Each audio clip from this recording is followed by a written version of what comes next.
திருமண தடை நீங்க. நிறைய பேருக்கு கல்யாணம் நடக்காம ரொம்ப கஷ்டத்துல இருப்பாங்க. என்னென்னவோ செய்வாங்க. இன்னும் கல்யாணம் தாமதமாயிட்டு தான் இருக்கும். அது தாமதமும் நல்லதுக்கு தான். ஏன்னா, அ யாருக்கு நமக்கு எப்போ நமக்கு துணை வரணும்னு இருக்கு இல்லையா? நல்ல துணை நம்ம வர்றதுக்காக தாமதம்னு நெனச்சுப்போம். இப்போ என்ன பண்ணலாம்? முருகனை நம்ம வழிபடுறோம். முருகனை எப்படி வழிபடலாம்? கல்யாணம் நமக்கு நல்லபடியா சீக்கிரமா ஆகறதுக்கு. முருகனுக்கு நெய் தீபம் நம்ம போடணும். சிகப்பு திரி இருக்கு இல்லையா? அகல் விளக்குல 2 அகல் விளக்கு, ஒவ்வொரு அகல் விளக்குலயும் 2, 2 திரி. 2 சிவப்பு திரி எடுத்து அதை நல்லா திரிச்சு ஒரு அகல்ல போட்டும், இன்னொரு அகல்லையும் 2 சிவப்பு திரி திரிச்சு போட்டுடணும். அதில் நெய் ஊற்றி நம்ம முருகனுக்கு விளக்கு போடணும்.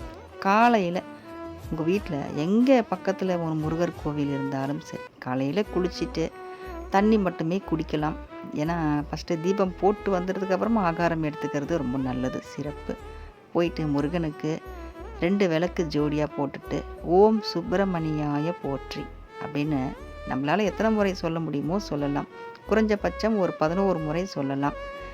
அதுக்கப்புறம் அதை சொல்லி முடித்ததுக்கப்புறமா வள்ளி தேவானை 2 பேர் இருக்காங்க, தாயார். அவங்கள நம்ம மனசார நினச்சி வணங்கணும்.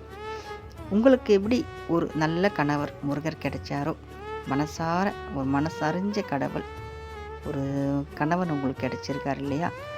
அதே போலவே எனக்கும் மனம் நிம்மதியாக நான் வாழக்கூடிய அளவுக்கு என் மனம் அறிஞ்சு என் குணம் அறிஞ்சு நடந்துக்கக்கூடிய ஒரு நபர் எனக்கு மனைவியாவோ கணவனாவோ கிடைக்கணும் அப்படின்னு நம்ம வேண்டணும்.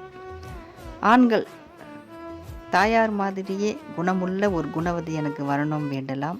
பெண்கள் எனக்கு முருகனை போலவே ஒரு வள்ளல், என் வாழ்க்கைக்கு வள்ளல் எனக்கு கிடைக்கணும்னு நம்ம மனசார வேண்டிக்கிட்டு ஓம் சுப்பிரமணியாய போற்றி அப்படின்னு 11 முறை சொல்லலாம், 21 முறை சொல்லலாம், ஏன் 108 முறை கூட சொல்லலாம்.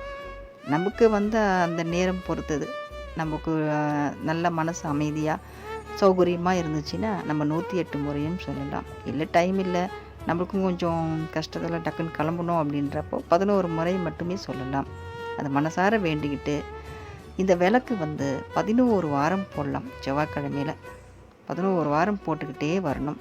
அந்த 11 வாரம் முடியறதுக்குள்ளேயே நம்மளுக்கு நிச்சயமாக இருக்கும். இல்லைனா திருமணமே முடிகிறதுல எந்த சந்தேகமும் கிடையாது. நம்பிக்கையோடு போடணும். முருகன் நினச்சி போடணும். வெற்றிவேல் முருகனுக்கு அரோகரா.